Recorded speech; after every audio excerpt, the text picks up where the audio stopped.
पहाटे जातात, दिवसा जातात, दुपारी जातात, ते त्यांच्या गावात जाऊन बसतात. सरकार कोणी चालवायचं मग? हा महाराष्ट्र तुमच्या राग, लोभ, रुसवे, फुगवे यानुसार चालणार आहे का? लोकांचे प्रश्न आहेत तिकडे, या राज्याच्या समस्या आहेत. तुमचे रागलोक तुम्ही तुमच्या वाशी ठेवा, पण तुमच्या हातामध्ये आज सत्ता आहे. या सत्तेचा नीट तुम्ही राज्याच्या हितासाठी वापर करा. पण रोज तुमचे राग, लोभ, रुसवे, मारामाऱ्या, अडवणूक, स्थगिती हे केव्हा तरी बंद व्हायला पाहिजे. हे यासाठी होत आहे कारण विजयाच्या धक्क्यातून हे सरकार अद्याप सावरलेलं नाही आहे.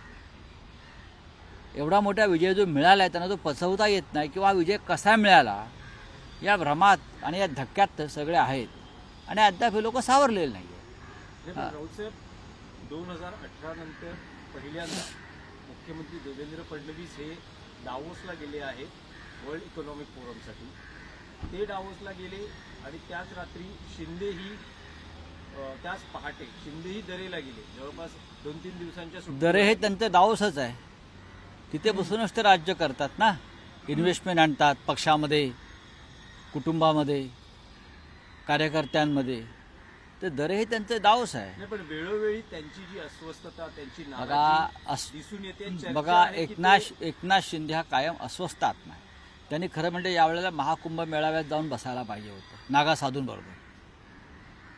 पण नागा साधू हा सुद्धा अस्वस्थ असतो फार. अघोरी विद्या करतात, नाचतात, आपल्या तंबूत बसतात. तर जे अस्वस्थ आहेत महाराष्ट्रामध्ये या क्षणी त्यांच्यासाठी योगी आदित्यनाथजींनी प्रयागराजच्या तीर्थावर काही तंबू आणि काही साधूंची व्यवस्था केली आहे. अस्वस्थ आत्म्याने तिकडे जायचं, गंगेत डुबकी घ्यायची, काही धर्मकार्य करायचं. इकडे तिकडे करण्यापेक्षा तिकडे जाऊन करावं. कोणी IIT-वाला बाबा आहे, कोणी अमुक बाबा आहे, कोणी दरेवाला बाबा असेल, जा ना मग. अस्वस्थ आहेत इकडे, कुठे महाराष्ट्राला कुठे त्रास देत आहे? तुमच्या अस्वस्थपणामुळे महाराष्ट्राला त्रास देऊ नका. तुमची ही राजकीय अस्वस्थता महाराष्ट्राच्या विकासाच्या मुळावर येते, लोकांच्या मुळावर येते. पुढले जितके दिवस कुंभ आहे तितके दिवस या महाराष्ट्रातील अस्वस्थ मंत्री किंवा इतर काही वरिष्ठ पदाधिकाऱ्यांनी कुंभमेळ्यात जाऊन शांतपणे ध्यानधारणा करावी. भाजप नेते चंद्रशेखर बावनकुळे आणि गिरीश महाजन दरेगावला जात आहेत. जी काय नाराजी ती दूर करण्याचा एकनाथ शिंदेंना प्रयत्न करत. नाराजीचं कारण कळलं पाहिजे महाराष्ट्राला. नाराजीचं कारण कळलं पाहिजे. लहान मूल रुसावं आणि कोपऱ्यात जाऊन बसावं, हां, तर हे नाराजीचं कारण नक्की काय आहे? पद, पैसा, प्रतिष्ठा, खंडणी काय आहे एकदा कळलं पाहिजे आम्हाला. पण राऊत साहेब, काँग्रेसमधून एक प्रतिक्रिया व्यक्त झाली आहे की उद्धव ठाकरेंना संपवून शिंदेंना आणलं गेलं. शिंदेंना संपवून नवीन उदय कोणाचा करणार? आणि तो उदय 2 दगडांवर हात ठेवून आहेत.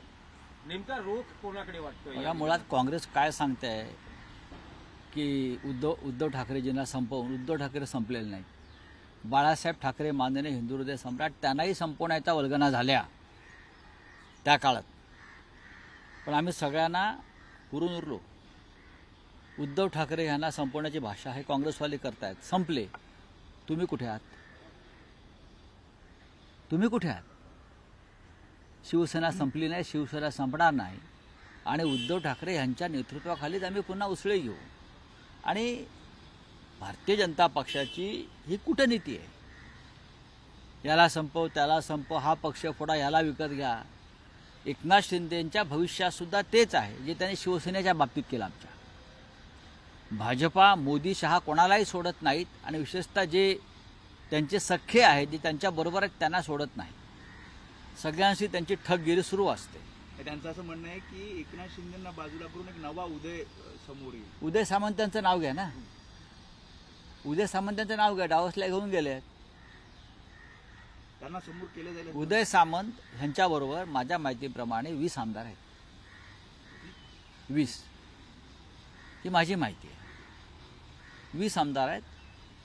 जेव्हा एकनाथ शिंदे रुसले होते सरकार स्थापन करताना मुख्यमंत्रीपदासाठी, तेव्हाच हा उदय होणार होता. तेव्हाच हा उदय करण्याचं निश्चित झालं होतं. पण एकनाथ शिंदे सावध झाले आणि झाकली मूठ 1.25 लाखाची ठेवली. हे सगळे पक्ष फोडतील महाराष्ट्रात. शिंदे गटही फोडतील, अजित पवार गटही फोडतील. फोडाफोडी हेच त्यांचं जीवन आहे आणि राजकारण आहे. रावसाहेब, आणखी एक गौप्यस्फोट झालेला आहे पहाटेच्या शपथविधीवरून.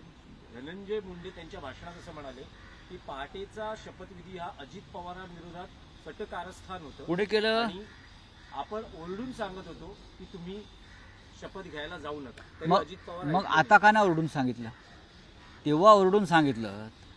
मग आता माननीय शरद पवार साहेबांच्या पाठीत खंजीर खुपसताना तेव्हा तुमचं हे ओरडणं आणि नरडं कुठे गेलं होतं?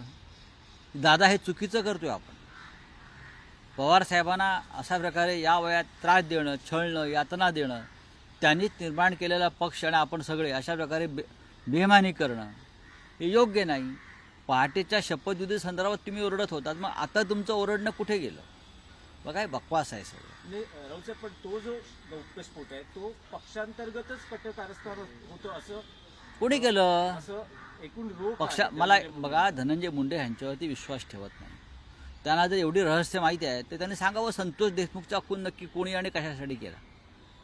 त्यांना एवढी रहस्य माहिती आहेत ना. मग बीडमधला संतोष देशमुख सरपंचाचा खून कोणी का कशासाठी केला हे त्यांनी सांगावं. नाही, पण त्याच प्रकरणात असं म्हणतायत की बीडची बदनामी करू नका, माझी वाटेल तितकी करा, पण बीडला बदनाम करू नका. कोणी बीडला बदनाम करत नाही. बीडला बदनाम करणारे तुम्ही स्वतः आहात. पालकमंत्री, मंत्री, सत्ताधारी. सामान्य जनता बीडला बदनाम करत नाही. हे तुमचं मनाला खातं आहे. तुमच्यामुळे बीड बदनाम झाल्या. तुम्ही ज्या टोळ्या पोचल्यात, बरं का, तुम्ही ज्या टोळ्या पोचल्यात, ताकद दिलीत, गुंडगिरी सुरू केलीत, खून केले, हां, त्याच्यामुळे बीड बदनाम झालं. नाही ते बीड कशाला बदनाम होत आहे? जनमानसाची ज्यांची प्रतिमा खराब असेल त्यांना पक्षातनं काढलं जाणं असं अजितदादा म्हणतायत. मग त्यांना वाटतंय त्यांची प्रतिमा खूप चांगली आहे का? त्यांची प्रतिमा काय आहे हे स्वतः राज्याचे मुख्यमंत्री देवेंद्र फडणवीस यांनी वारंवार सांगितलं आहे. त्यांना चक्की पिसाला पाठवणार होते ना. आणि प्रधानमंत्री मोदींनी सुद्धा सांगितलं आहे काय प्रतिमा आहे ती. आता वॉशिंग मशीनमध्ये घातल्यावर तुमची प्रतिमा सुधारणार असेल तर तो तुमचा प्रश्न. कोणी बोलावं ह्या गोष्टी?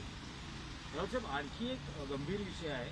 अभिनेता सैफ अली खान हल्ला प्रकरणाचे कनेक्शन्स हे बांगलादेश यामध्ये असल्याचे दिसतंय. बांगलादेशी नागरिक आहे असा एकूण पोलिसांचा दावा आहे. आणि बघा, ठाण्यामध्ये पोलिसांचा दावा हा राजकीय दावा आहे. अजित पवार यांना बीडचं पालकमंत्रीपद देण्यात आलंय, पण पंकजा मुंडे यांची संधी हुकली. आता पालकमंत्री पदाबाबत पंकजा मुंडे यांनी वक्तव्य केल्यानं चर्चा रंगलेली आहे. पंकजा मुंडेंनी अखेर यावर प्रतिक्रिया दिली. प्रत्येक वेळी तुम्हाला तेच काम करण्याची संधी मिळेल असं होत नाही. बीडचं पालकत्व मिळालं असतं तर आनंद झाला असता. कुठल्याही संविधानिक पदावर नसताना गेली 5 वर्ष पूर्णवेळ संघटनेकरता काम केलेलं आहे. मी बीडची लेक आहे. बीडची सेवा करण्याची संधी मिळाली असती तर आनंद झाला असता. बीडकरांनाही खूप आनंद झाला असता असं आमदार मंत्री पंकजा मुंडे म्हणाल्या. प्रत्येक वेळी तुम्हाला सेम काम करायला मिळतं असं नाही. जसं आता मी पूर्णतः संघटनेचं काम केलं 5 वर्ष, कुठल्याही संविधानिक पदावर नव्हते. आता मला बीडचं पालकमंत्री म्हणजे मी बीडची लेक आहे, बीडची सेवा करायची संधी मला मिळाली असती तर अजून आनंद झाला असता. बीडकरांनाही खूप आनंद झाला असता. माझा 5 वर्षाचा कार्यकाळ बीडच्या इतिहासातील सगळ्यात जास्त विकसनशील असा कार्यकाळ राहिलेला आहे हे कोणत्याही विचारांचा व्यक्ती मान्य करेल. पण आता जे निर्णय झालेले आहेत त्या निर्णयांच्याबद्दल कुठली असहमती न दर्शवता जे आपल्याला मिळालेलं आहे त्याच्यामध्ये जास्तीत जास्त चांगलं काम करण्याच्या भूमिकेमध्ये मी तरी आहे. हो, तर त्यामुळं अधिक दुःख करूही नये, कारण आता दुःख करून मिळणार तरी काय. ज्यांची महाराष्ट्रामध्ये सगळे एक एक ओबीसींची मतं घेऊन सत्तेवर आले, पण ओबीसीच्या नेत्यांना मात्र पद्धतशीरपणे एकेकाला नेतृत्वहीन करायचे प्रयत्न प्रामाणिकपणे भारतीय जनता पक्षाकडून सुरू आहे. उद्धवजींना संपून शिंदेंना आणलं आणि आता शिंदेंना संपून नवीन उदय पुढे येईल असं सूचक विधान काँग्रेसचे नेते विजय वडेट्टीवार यांनी केलं. त्यामुळे राजकीय वर्तुळात चर्चांना उधाण आलंय. विधानसभा निवडणुकीनंतर एकनाथ शिंदेंना मुख्यमंत्री पदाची संधी न मिळाल्यानं शिंदे नाराज असल्याच्या चर्चांना उधाण आलंय आणि यावरूनच विजय वडेट्टीवार यांनी शिंदेंच्या शिवसेनेवर टीका केली आहे. उद्याचा शिवसेनेचा नवा उदय तिसरा असेल आणि तो तुम्हाला दिसेल ही शक्यता नाकारता येत नाही, कारण काही उदय दोन्ही डबल्यावर हात मारून आहेत. त्यांनी संबंध चांगले करून ठेवलेले आहेत, ते उद्याच्या उदयासाठीच आहेत असं विजय वडेट्टीवार म्हणाले. आता संजय राऊतांनीही त्यावरच भाष्य केलं. बिचारा आमच्या शिंदे साहेबांची स्थिती मला वाटतं की आजच्या राजकारणामध्ये आत्ताच्या इतकी बिकट आहे की मी तर एखादा शब्द जरा असा वापरला तर त्याला चुकीचा अर्थ होईल, पण मी मुद्दाम हे सांगेल की आता शिंदे साहेबांची गरज संपली का, आणि त्यांना कदाचित ते बाजूला व्हावे. आणि मला भीती वाटते, मी एक पुन्हा पुढचं स्टेटमेंट करतोय की आता उद्धवजींना संपवून शिंदेजींना आणलं, शिंदेजींना संपवून उद्या नवीन एक उदय पुढे येईल. तो उदय कुठला असेल त्याला पुढे आणण्याचा प्रयत्न होईल. ही सुद्धा स्थिती महाराष्ट्रात येईल. उदय सावंत म्हणायचंय का तुम्हाला? मला वाटतं की उद्याचा शिवसेनेचा नवा उदय तिसरा तो तुम्हाला दिसेल ही शक्यता सुद्धा नाकारता येत नाही. कारण काही उदय दोनही डग्यावर हात मारू नये आणि बरोबर संबंध इतके सुंदर करून ठेवलेले आहे ते उदयासाठीच आहे. पहाटेचा शपथविधी हे षडयंत्र होतं असा गौप्यस्फोट धनंजय मुंडेंनी केला. अजित पवारांना पक्षातून बाहेर काढण्याकरता हे षडयंत्र रचलं जात होतं असा दावा मुंडेंनी केलाय. शिर्डीतील राष्ट्रवादी काँग्रेसच्या शिबिरात त्यांनी हा गौप्यस्फोट केलेला आहे. 18 आणि 19ला शिबिर होतं. 19 तारखेला धनंजय मुंडे यांनी हा गौप्यस्फोट केलाय.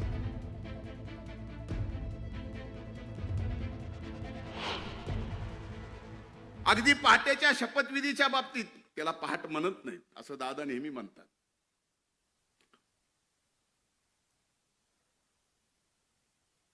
पण कदाचित त्याच्या शपथविधीच्या अगोदर साहेब आपण पण साक्षीदार आहे. मी दादांना विनंती केली होती, आज स्पष्टपणाने बोलतो, कधीही बोललो नाही, कारण इथं फक्त आणि फक्त राष्ट्रवादी काँग्रेस पक्षाचे दादांचे एकनिष्ठ सहकारी आहेत म्हणून मी हे बोलायची हिंमत ठेवतो. त्यावेळेस मी म्हणलं होतं दादांना, तटकरे साहेब आपण साक्षीदार असाल तर हो म्हणा, शपथ घेऊ नका. का म्हणलो होतो? काही गोष्टी कळाल्या होत्या त्या नम्रपणे दादांच्या पायी माझं डोकं ठेवून जे तटकरे साहेबांनी बघितलं की म्हणलं दादा आपला घात होतोय. दादानी माझ्या डोक्यावर हात ठेवून म्हणले असला घातभीत काय होत नसतो, पण शेवटी व्हायचं ते झालंच. त्यावेळेसपासून आपल्या या दादांना विलन आणि खलनायक ठरवायचं षडयंत्र त्यावेळेसपासून चालू होतं. असं आहे, अंगावर आल्यावर सगळं आठवतं. त्यावेळेस का नाही आठवलं? पुढाकार कोणी घेतला? जाऊ नका म्हणून काय सांगत होते? गेले तेच ना पुढे. दादांच्या नंतर त्यांना सोबत देणारा पहिला माणूस तर मला त्यावेळेस धनंजयच दिसत होते. त्यामुळं आता बरं आहे, अंगावर आली, शेकून घेतली, देव आठवायला लागलेत, चुका आठवायला लागल्यात. लखलाबाई